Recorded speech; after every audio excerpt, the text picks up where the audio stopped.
Now, let's do this, shall we? So we'll start off, and I'm going to be Leonato. I learned in this letter that Don Pedro of Aragon comes this night to Messina. He is very nearby this. He was not 3 leagues off when I left him. I also find here he hath bestowed much honour on a young Florentine called Claudio. Much deserved on his part, and equally remembered by Don Pedro. Claudio hath borne himself beyond the promise of his age, doing, in the figure of a lamb, the feats of a lion. I pray you, has Signor Montanto returned from the walls, or no? My cousin means Signor Benedict of Padua. Oh, he is returned, and as pleasant as ever he was. I pray you, how many men hath he killed and eaten in these walls? But how many hath he killed? For indeed, I have promised to eat all of his killing. You must not, sir, mistake my niece. There is a kind of merry war betwixt her and Signor Benedict. They never meet, but there's a skirmish of wit between them. Who is his companion now? He have every month a new sworn brother. He is most in the company of the right noble Claudio. Oh, Lord, he will hang upon him like a disease. God help the noble Claudio. If he have caught the Benedict, it will cost him £1,000 ere he be cured. Don Pedro is approached. Good Signor Leonardo, you come to meet your trouble. It is the fashion of the world to avoid cost, and you encounter it. Never came trouble to my house in the likeness of your grace, Don Pedro. For trouble being gone, comfort should remain. But when you depart from me, sorrow abides and happiness takes his leave. You embrace your charge too willingly. I think this is your daughter, Hero. Be happy, lady, for you are like an honourable father. If Signor Leonato be her father, she would not have his head on her shoulders for all Messina, as like him as she is. I wonder that you will still be talking, Signor Benedict. Nobody marks you. Oh, my dear Lady Disdain, are you yet living? Is it possible Disdain should die when she hath such meat food to feed it as Signor Benedict? Why, courtesy itself must convert to disdain if you come in her presence. Well, then courtesy is a turncoat. For it is certain, I am loved of all ladies, only you excepted, and I would I could find in my heart that I had not a hard heart, for truly I love none. A dear happiness to women, else they would have been troubled with a pernicious suitor. I would rather hear my dog bark at a crow than a man swear he loves me. Well, God keep your ladyship in that mind, so some gentleman or other may escape a predestinate scratched face. Scratching could not make it worse. And 'twere such a face as yours were. Oh, well, you are a rare parrot teacher. A bird of my tongue is better than a beast of yours. I would my horse had the speed of your tongue, and as good a continuer. But keep your way, in God's name. I have done. You always end on a jade's trick. I know you of old. Signor Claudio and Signor Benedict, my dear friend Leonardo hath invited you all. I tell him we shall stay at the least a month, but he heartily prays that some occasion will detain us longer. I dare swear he is no hypocrite, but prays from his heart. If you swear, my lord, you shall not be forsworn. Let me bid you welcome, my lord Don John. Being reconciled to the prince your brother, I owe you all duty. I thank you. I am not of many words, but I thank you. Please at your brace, lead on. Your hand, Leonato. We will go together. Claudio is not, that's me. I'm Claudio. Benedict, didst thou not the daughter of Signor Leonato? Well, I noted him not. I noted her not, but I looked on her. Is she not a modest young lady? I pray thee, speak in sober judgment. Why, in faith, methinks she is too low for a high praise, too brown for a fair praise, and too little for a great praise. Thou thinkst I am in jest. I pray thee, tell me truly how thou likest her. Would you buy her, that you inquire after her? Can the world buy such a jewel? Yeah, and a case to put her into. In mine eyes, she is the sweetest lady that e'er I looked on. I can see yet without spectacles, and I see no such matter. There's her cousin, Beatrice, and she were not possessed with a fury, exceeds her as much in beauty as the 1st of May doth the last of December. But I hope you have no intent to turn husband, have you? Oh, I would scarce trust myself, though I had sworn the contrary, if Harold would be my wife. Oh, has it come to this? Shall I never see a bachelor of 80 again? Oh, look, Don Pedro has returned to seek you. What secret hath held you here that you followed not to Leonato's? Claudio's in love. With who? Now that is your Grace's part. Mark how short his answer is. With Hero, Leonato's short daughter. Amen, if you love her, for the lady is very well worthy. That I love her, I feel. That she is worthy, I know. That I neither feel how she should be loved, nor know how she should be worthy, is the opinion fire cannot melt out of me. I will die in it at the stake. Thou wast ever an obstinate heretic in the despite of beauty. Well, that a woman conceived me, I thank her. That she brought me up, I likewise give her most humble thanks. But because I will not do them the wrong to mistrust any, I will do myself the right to trust none. And the finest, which, by the way, I may go the finer, I will live a bachelor. I shall see thee, ere I die, look pale with love. With anger, with sickness, with hunger, my lord, not with love. Good Signor Benedict, repair to Leonato's. Commend me to him, and tell him I shall not fail him at supper. I've almost matter enough in me for such an embassage, and so I leave you. Oh, my lord, when you went onward on this ended action, I looked upon fair Hero with a soldier's eye, that liked, but had a rougher task in hand than to drive liking to the name of love. But now I am returned, and at war thoughts leave their places vacant. In their rooms come thronging soft and delicate desires, all prompting me how fair young Hero is. Seeing I liked her ere I went to wars. If thou dost love fair Hero, cherish it. Oh, I know. I will assume thy part. We shall have revellings tonight. I will assume thy part in some disguise and tell fair Hero I'm Claudio, and in her bosom I'll unclasp my heart. Then, after to her father will I break, and the conclusion is she shall be thine. In practice, Let us put it presently. what the good year, my lord Don John? Why are you thus out of measure sad? You have of late come out against your brother, and he hath taken you newly into his grace. It is needful that you frame the season for your own harvest. I'd rather be a canker in a hedge than a rose in his grace, and it better fits my blood to be disdained of all than to fashion a carriage to rob love from any. In this, it must not be denied, but I am a plain-dealing villain. If I had my mouth, I would bite.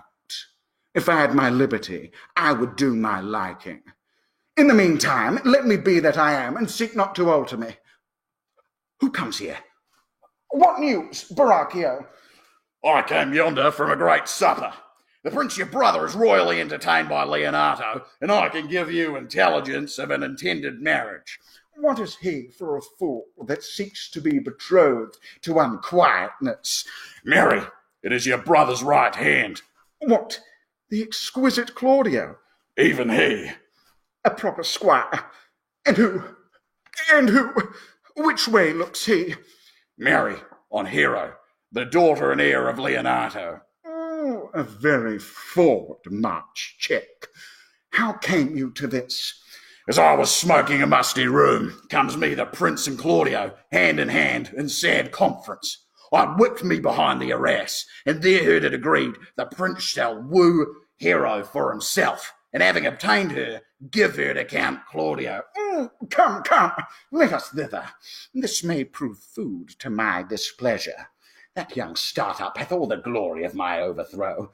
If I can cross him any way, I bless myself every way. You are both sure, and will assist me? To the death, my lord.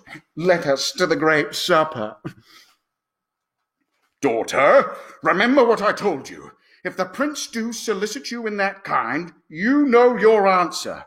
Oh, the revellers are entering. Make good room.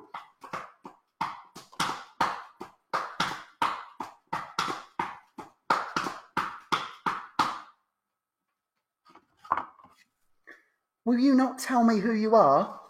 Not now. That I was disdainful. Well, this was Signor Benedict that said so. I pray you, what is he? Why, he is the prince's jester, a very dull fool. None but libertines delight in him. I'm sure he is in the fleet. I would he had boarded me. When I know the gentleman, I'll tell him what you say. Oh, do. Oh, we must follow the leaders.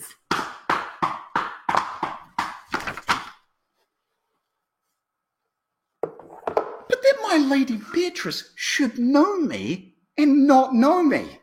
Well, I'll be revenged as I may.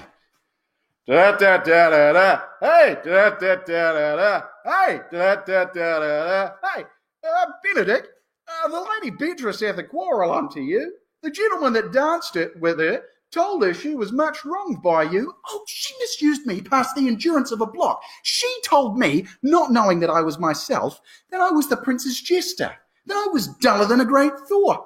Oh, look, here she comes. Oh, God, sir, here's a dish I love not. I cannot endure my lady tongue.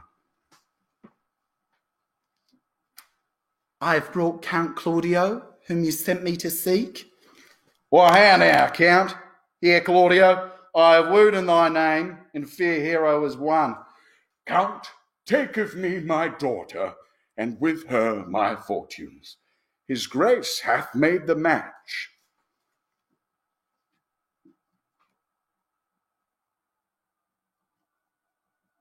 Speak, Count, 'tis your cue.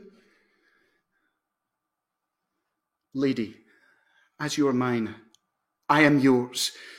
I give away myself for you, and dote upon the exchange.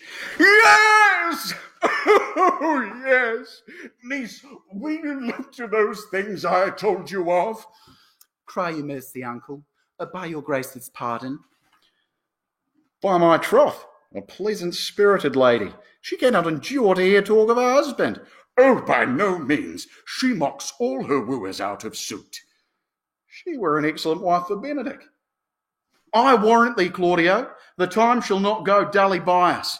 I will, in the interim, undertake one of Hercules' great labours, to bring Signor Benedict and the Lady Beatrice into a mountain of affection, the one with the other. Oh, my lord, I am for you! Shh! Though it cost me 10 nights' watchings. And I, my lord. And you too, gentle hero? I will do any modest office, my lord, to help my cousin to a good husband. If we can do this, Cupid is no longer an archer. His glory shall be ours, for we are the only love gods. Go in with me, and I will tell you my drift. It is so. The Count Claudio shall marry the daughter of Leonato. How canst thou cross this marriage? Not honestly, my lord, but so covertly that dishonesty shall not appear in me. Show me briefly how. I think it is a year since I told your lordship how much I am in the favour of Margaret, the waiting gentlewoman to Hero. I remember. I can, at any unseasonable instant of the night, appoint her to look out at her lady's chamber window. What life is in that, to be the death of this marriage? The poison of that lies in you to temper. Go then, find me a meet hour to draw Don Pedro and the Count Claudio alone. Tell them you know that Hero loves me. They will scarcely believe this without trial.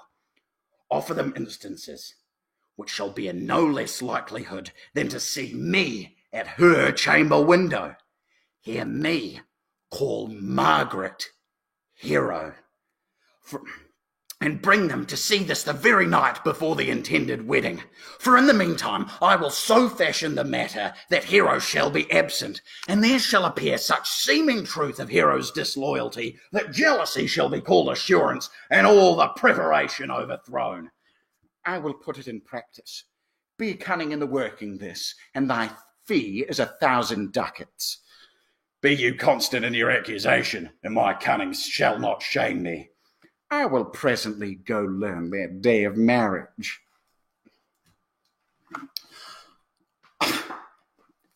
I do much wonder that one man will, after he hath laughed at such shallow folly in others, become the argument of his own scorn by falling in love. One woman is fair, yet I am well. Another is wise, yet I am well. Another virtuous, yet I am well. But till all graces be in one woman shall not come in my grace. Ugh. The prince and Monsieur Love. I will hide me in the arbour. Come hither, Leonardo. What was it you told me of today? That your niece Beatrice was in love with Signor Benedick? Oh, aye, stalk on, the foal sits. I did never think that lady would have loved any man. No, nor I neither. But most wonderful that she should so dote on Signor Benedick, whom she hath in all outward behaviour seemed ever to abhor. I should think this a gull, but that the white-bearded fellow speaks it. Knavery cannot, sure, hide itself in such reverence. He hath ta'en the infection. Hold it up. Hath she made her affection known to Benedick? No, and she swears she never will. That's her torment. It were good that Benedick know of it by some other, if she will not discover it. Oh, to what end? He would make but a sport of it and torment the poor lady worse. And he should, it were an arms to hang him. She's an excellent sweet lady, and out of all suspicion she is virtuous, and she is exceeding wise. in everything but in loving Benedick. Leonardo, we will hear further by your daughter. Let it cool the while. I love Benedick well, and I could wish he would modestly examine himself to see how much he is unworthy so good a lady. My lord, will you walk? Dinner is ready. If he do not dote on her upon this, I will never trust my expectation.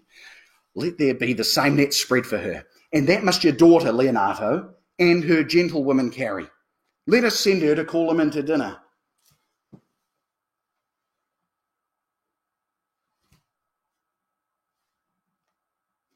This can be no trick. The conference was sadly born. They have the truth of this from Hero. Love me? Why, it must be requited.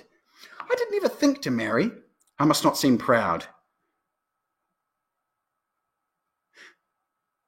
They say the lady is fair.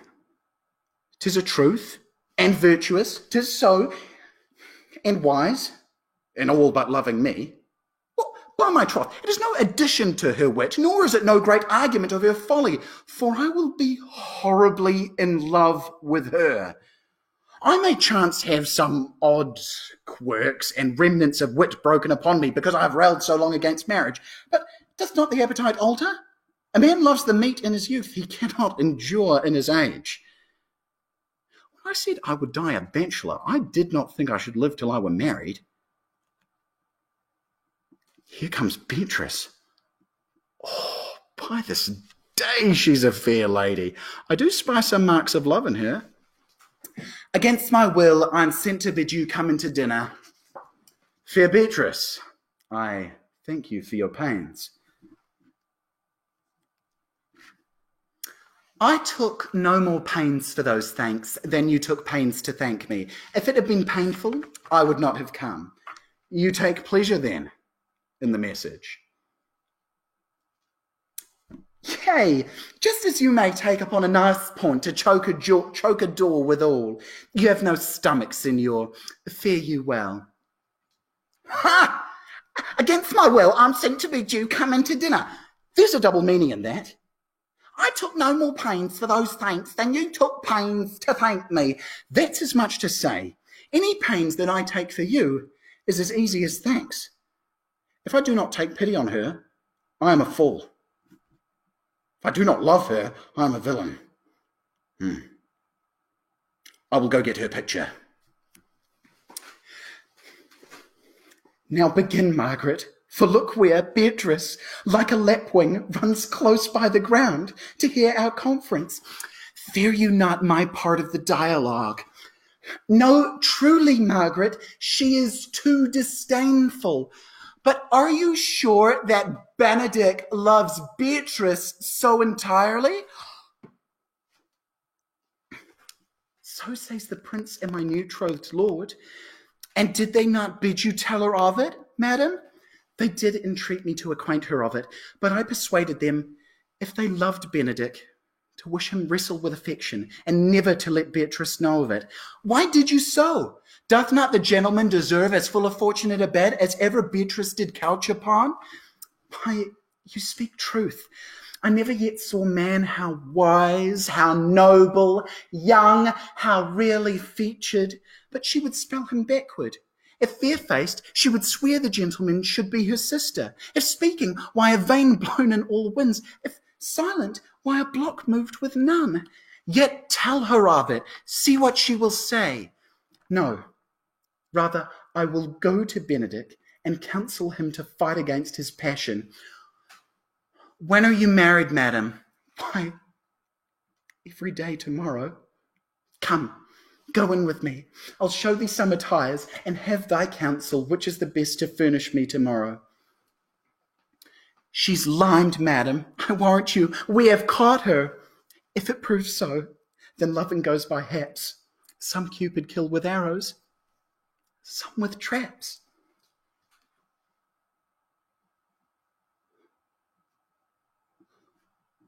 What fire is in mine ears? Can this be true? Stand I condemned for pride and scorn so much? Contempt farewell, and maiden pride adieu. No glory lives behind the back of such. And Benedick, love on, I will requite thee, taming my wild heart to thy loving hand. If thou dost love, my kindness will incite thee to bind our loves up in a holy band. For others say thou dost deserve an eye. Believe it better than reporting lie. My lord and brother, if your leisure served, I would speak with you.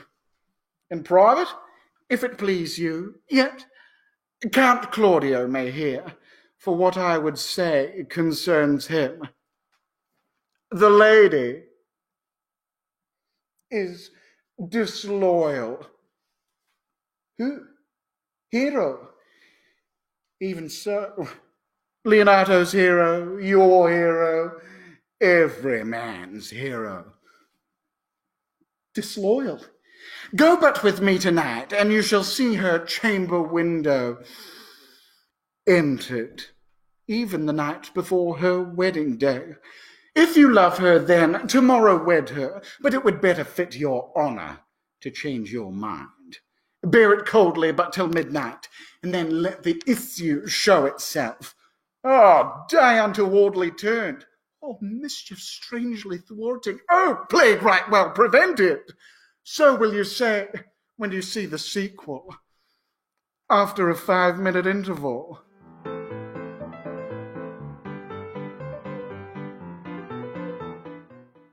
Are you good men and true? Hear ye, hear ye. Are you good men and true? Yes. First, who think you the most desertless man to be constable? Hugh Oatcake, sir, or George Seacole, for they can write and read. I knew it would be your answer. You are here thought to be the most senseless and fit man for constable of the watch. Therefore, bear you this lantern. Very good. This is your charge. You shall comprehend all vagrant men. You are to bid any man stand in the prince's name. Well, how if he will not stand? Why then, take no note of him, but let him go. And presently call the rest of the watch together, and thank God you are rid of a knave. Well, if we know him to be a thief, shall we not lay hands on him? Truly, by your office you may, but I think they who touch pitch shall be defiled. The most peaceable way for you, if you do take a thief, is to let him show himself what he is and steal out of your company. Well, masters, good night. Well, masters, we hear our charge. Let us go sit upon the church bench till 2, and then all to bed. Oh, one word more, honest neighbours. I pray you, watch about Signor Leonato's door. For the wedding being tomorrow, there is a great coil tonight. Adieu. Be vigilant, I beseech you. What? Conrad! Here, man. I am at thy elbow. Stand thee close then, under this penthouse, for it drizzles rain, and I will, like a true drunkard, utter all to thee. Some treason, masters, yet stand close. Therefore know I have earned of Don John 1,000 ducats. I know that deformed. Has been a vile thief this 7 year. I remember his name. I have tonight wooed Margaret, the Lady Hero's gentlewoman, by the name of Hero. She leans me out at her mistress' chamber window, bids me 1,000 times good night, and thought they Margaret was Hero. Such a good plan. 2 of them did, the Prince and Claudio, but the Devil Master Don John knew she was Margaret, and partly by his oaths, which did first possess them, partly by the dark night, which did deceive them, but chiefly by my villainy, which did confirm any slander that Don John had made, away went Claudio enraged. We charge you in the Prince's name, stand! Call up the right master constable.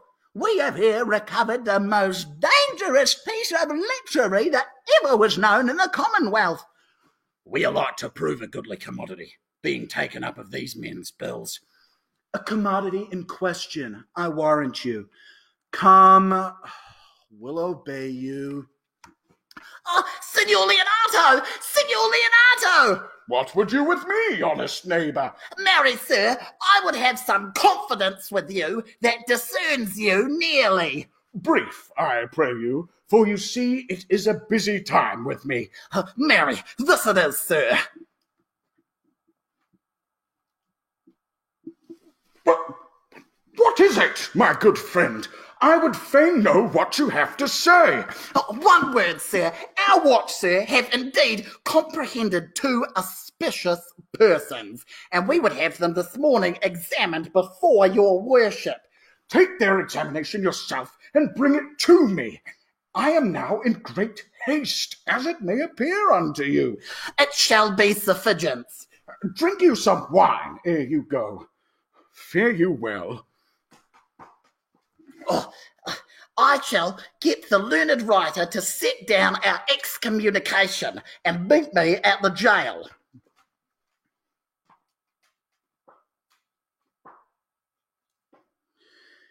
You come hither, my lord, to marry this lady. No. To be married to her, friar. You come to marry her. Ledoy, you come hither to be married to this count. I do. If either of you know of any inward impediment why you should not be conjoined, charge you on your souls to utter it. Know you any, Hero? None, my lord. Know you and I, Count? I dare make his answer. None. Oh, what men dare do, what men may do, what men daily do, not knowing what they do. How now? Interjections? Stand thee by, friar. Father, by your leave, will you with free and unrestrained soul give me this maid, your daughter? As freely, son, as God did give her me. And what have I to give you in return, whose worth may counterpoise this rich and precious gift? Nothing, unless you render her again. Sweet prince, you learn me noble thankfulness. There, Leonato, take her back again. Give not this rotten orange to your friend. She's but the sign and semblance of her honour. Behold how like a maid she blushes here. She knows the hate of a luxurious bed. Her blush is guiltiness, not modesty. What do you mean, my lord? What man was she talked with you yesternight out at your window betwixt 12 and 1? Now, if you were a maid, answer to this. I talked with no man at that hour, my lord. Why then, you are no maiden.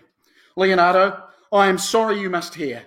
Upon mine honour, myself, my brother, and this grieved count did hear her at that hour last night, talk with a ruffian at her chamber window, who hath, most like a liberal villain, confessed the vile encounters they have had 1,000 times in secret. Oh, fie, they are not to be named, my lord. Thus, pretty lady, I am sorry for thy much misgovernment. Hath no man's dagger here a point for me? Well, how now, cousin? Wherefore sink you down? Come, let us go. These things come thus to light, smother her spirits up. How doth the lady? Dead, I think. Help, uncle. Hero, why, hero. Uncle, Signor Benedict, friar. Have comfort, lady. Dost thou look up? Yea, wherefore should she not? Wherefore? Why doth not every earthly thing cry shame upon her? Can she here deny the story that is printed in her blood? Sir, be patient. For my part, I'm so attired in wonder, I know not what to say. Oh, on my soul, my cousin is belied. Lady, were you her bedfellow last night? No, truly not, although until last night I had this 12-month been her bedfellow. Confirmed! Hear me a little.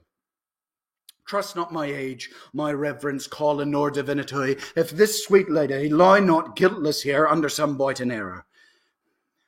Lady, what man is he you are accused of? They know that do accuse me. I know none. There is some strange misprision in the princes.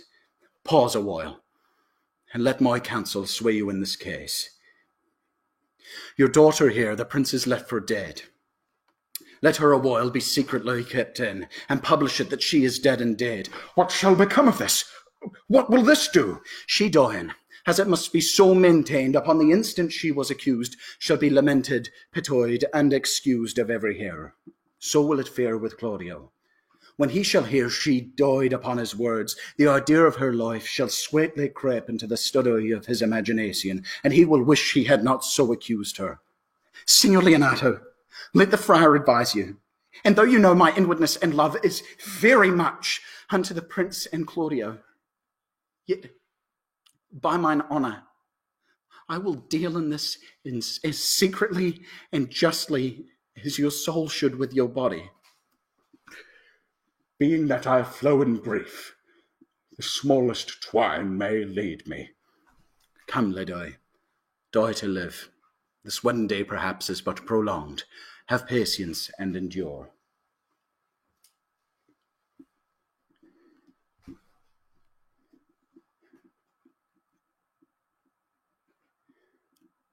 Lady Beatrice, have you wept all this while? Yea, and I will weep a while longer. I will not desire that. You have no reason. I do it freely. Surely I do believe your fair cousin is wronged. How much might the man deserve of me that would right her? Is there any way to show such friendship? A very even way, but no such friend. May a man do it? It is a man's office, but not yours. I do love nothing in the world so well as you.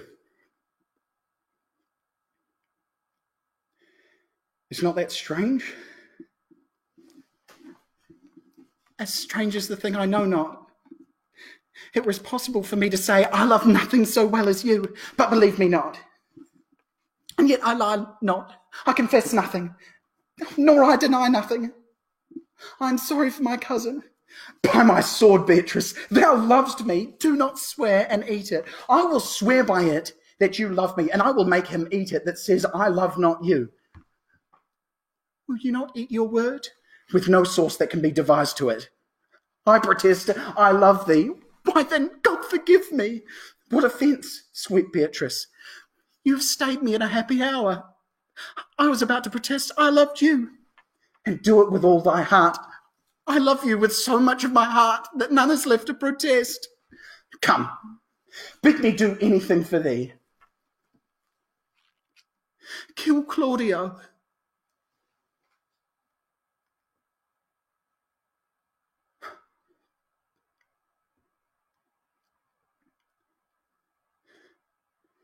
Not for the wide world.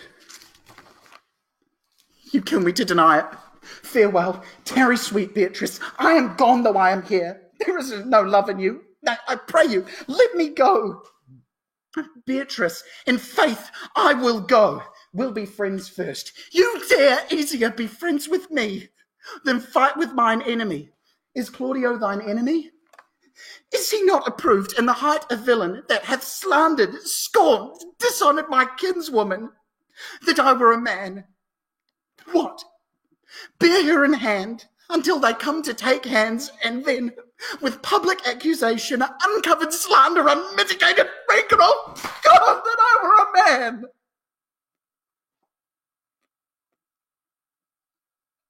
I would eat his heart in the marketplace.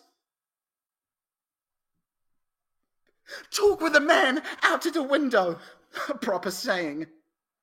Oh, that I were a man for his sake. Or I had any man would be a friend for my sake.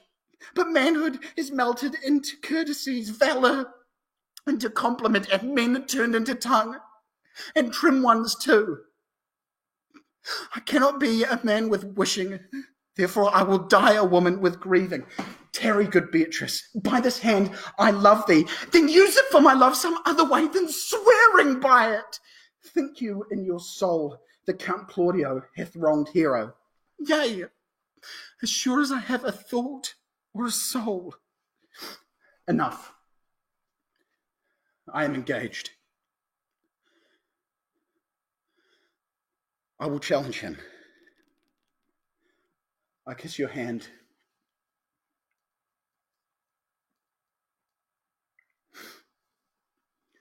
And so I leave you. By this hand, Claudio shall render me a dear account. As you hear of me, so think of me. Go, comfort your cousin. I must say she is dead. And so farewell. Which are the offenders to be examined? Let them come before Master Constable. Yea, marry, let them come before me. Pray, write down Borachio. And write down Master Gentleman Conrad. Masters, how answer you for yourselves? Oh, Master Constable, you go not the way to examine. You must call forth the watch that are their accusers. Yea, marry, that is the eftest way. Let the watch come forth. Masters, I charge you in the prince's name, accuse these men. This man, sir, said that Don John, the prince's brother, was a villain. Write down Prince John, a villain. What? This is flat perjury to call a prince's brother villain. What heard you him say else? Marry, that he had received 1,000 ducats of Don John for accusing the lady Hero wrongfully. And that Count Claudio did mean, upon his words, to disgrace Hero before the whole assembly. And not marry her. Oh, villain! Thou wilt be condemned into everlasting redemption for this. And this is more, masters, than you can deny. Prince John is this morning secretly stolen away. Hero was in this manner accused, in this very manner refused, and upon the grief of this suddenly died. Master Constable, let these men be bound and brought to Leonato's. I will go before and show them their examination. Come, let them be opinioned. Off, coxcomb. Oh, God's more alive. Where's the sexton? Let him write down the prince's officer, coxcomb. Come, bind them, thou naughty varlet. Away, you are an ass. You are an ass. Oh, dost thou not suspect my place? Dost thou not suspect my years? Oh, that he were here to write me down an ass. I came to seek you both. Oh, we have been up and down to seek thee, for we are both high-proof melancholy and would fain have it beaten away. Will you use your wit? It is in my scabbard. Shall I draw it? God bless me from a challenge. You are a villain. I jest not. I will make it good how you dare, with what you dare, and when you dare. Do me right, or I will protest your cowardice. You have killed a sweet lady, and her death shall fall heavy on you. My lord, for your many courtesies, I thank you. I must discontinue your company. You have among you killed a sweet and innocent lady. For my Lord Lackbeard there, he and I shall meet. Until then, peace be with him. What a pretty thing man is when he goes in his doublet and hose and leaves off his wit. Come you, sir. Here now, two of my brother's men, Baracchio one. What offence have these men done? Marry, sir, they have committed false report. Moreover, they have spoken untruths. Secondarily, they are slanders. Sixth and lastly, they have verified unjust things. And to conclude, they are lying knaves. Who have you offended, masters, that you are thus bound to your answer? This learned constable is too cunning to be understood. What's your offence? What your wisdoms could not discover, these shallow fools have brought to light, who in the night overheard me confessing to this man, our Don John, your brother, incensed me to slander the Lady Hero. How you were brought into the orchard and saw me court Margaret in Hero's garments. Briefly, I desire nothing but the reward of a villain. But did my brother set thee onto this? Yea, and paid me richly for the working it. Oh, he is composed and framed of treachery, and fled is he upon this villainy. Sweet hero, now thy image doth appear in the rare semblance that I loved at first. Come, bring away the plaintiffs. By this time, our sexton hath reformed Signor Leonato of the matter, and masters, do not forget to specify, when time and place shall serve, that I am an ass. Here comes Master Signor Leonato, and the sexton too. Which is the villain? Let me see his eyes, that when I note another like him, I may avoid him. Which of these is he? If you would know your wronger, look on me. Art thou the slave that with thy breath hast killed mine innocent child? Yea, even I alone. No, not so, villain. Thou beliest thyself. Here stand a pair of honourable men. A third is fled that had a part in it. I know not how to pray your patience, yet I must speak. Choose your revenge yourself. Impose me to what penance your invention can lay upon my sin. Yet sinned I not, but in mistaking. By my soul, nor I. And yet to satisfy this good old man, I would bend under any heavy weight that he'll enjoin me to. I cannot bid you bid my daughter live. That were impossible.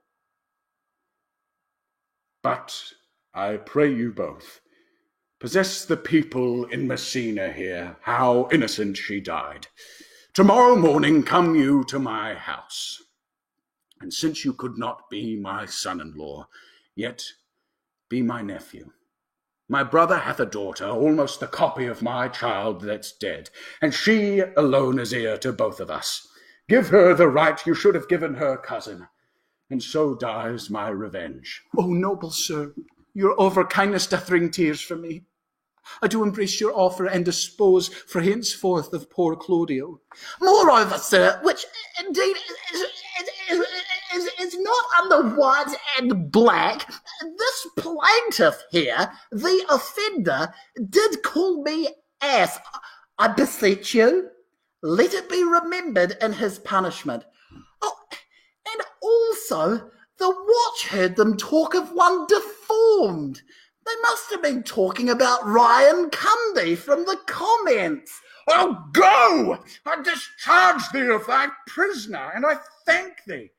Christ, what an annoying man! I'm sorry, Ryan, for his poor behaviour. Until tomorrow morning, lords, farewell. Sweet Beatrice, wouldst thou come when I called thee? Yea, Signor, and depart when you bid me.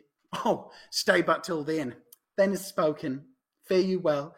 And yet, ere I go, let me go with that. All right. Oh, stay but till then. Then is spoken. Fare you well. And yet, ere I go, let me go with that I came, which is with knowing what hath passed between you and Claudio. I must tell thee plainly. Claudio undergoes my challenge, and either I must shortly hear from him, or I will subscribe him a coward.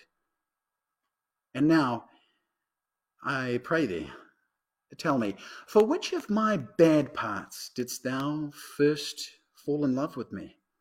For them altogether, which maintain so politic a state of evil that they will not admit any good part to intermingle with them. But for which of my good parts did you first suffer love for me?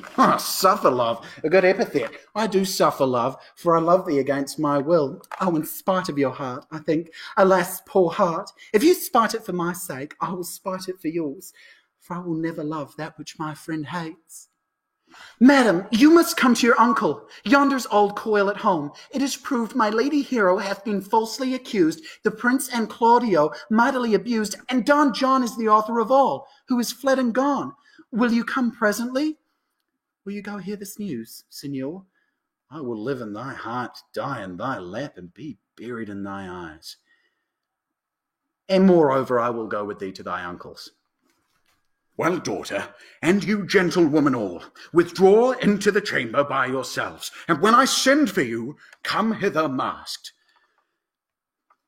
Friar, I must entreat your pains, I think. To do what, Signor? To bind me. Or undo me, one of them. Signor Leonato, truth it is, good Signor, your niece regards me with an eye of favour. That eye my daughter lent her, 'tis most true. And I do with an eye of love requite her, the sight whereof I think you had from me, from Claudio and the prince. But what's your will? Your answer, sir, is most enigmatical. But for my will is your good will. I stand with ours this day to be conjoined in the state of honourable marriage, in which, friar, I shall desire your help. My heart is with your liking. And my help. Here comes the prince and Claudio. Good morrow to this fair assembly. Good morrow, prince. Good morrow, Claudio. We here attend you. Call her forth. The friar's ready. Which is the lady I must seize upon? Oh, God. You ever lost a Scottish accent halfway through a play? I bloody have, mate. Okay. Good morrow, prince. Good morrow, Claudio. We here attend you. Call her forth. Here's the friar ready. Which is the lady I must seize upon? This same is she, and I do give you her. Why then, she's mine. Sweet, let me see your face. No, that you shall not. Not till you take her hand before this friar and swear to marry her. Give me your hand. Before this holy friar, I am your husband, if you like of me. And when I loved, I was your other wife. And when you loved, you were my other husband. Another hero. A former hero. Hero that is dead. Nothing certainer. One hero died defiled, but I do live. And surely as I live, I am a maid. She died, my lord, but whiles her slander lived. All this amazement can I qualify, when after that the holy rites are ended. So to the chapel let us present lie. Soft and fair, friar.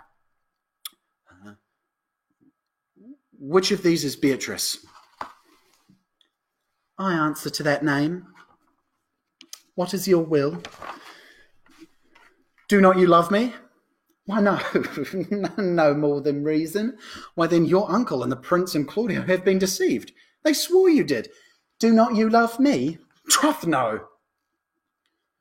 No more than reason. Why, then, my cousin Hero and Margaret are much deceived, for they did swear you did.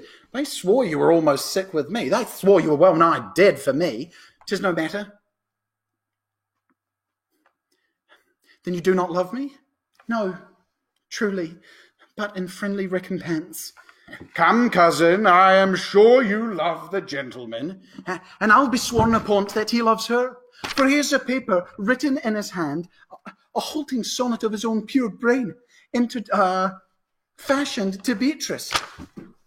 And here's another, written in my cousin's hand, stolen from her pocket, entertaining her affection unto Benedict.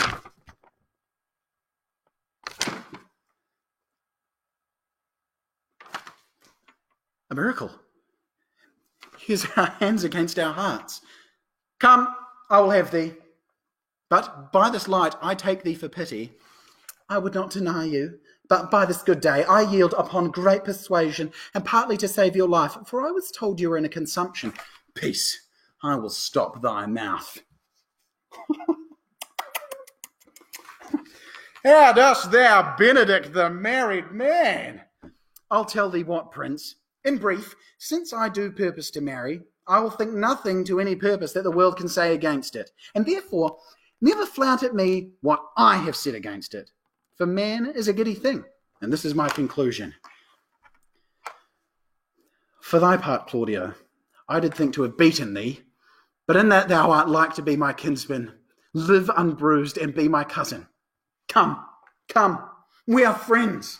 Let us have a dance ere we are married, that we may lighten our own hearts and our wives' heels. My lord, your brother John is ta'en in flight and brought with armed men back to Messina. Think not on him till tomorrow. I'll devise thee brave punishments for him. Strike up, pipers! And that's Alexander Sparrow in Much Ado About Nothing, presented by Sparrow and Boyle Entertainment.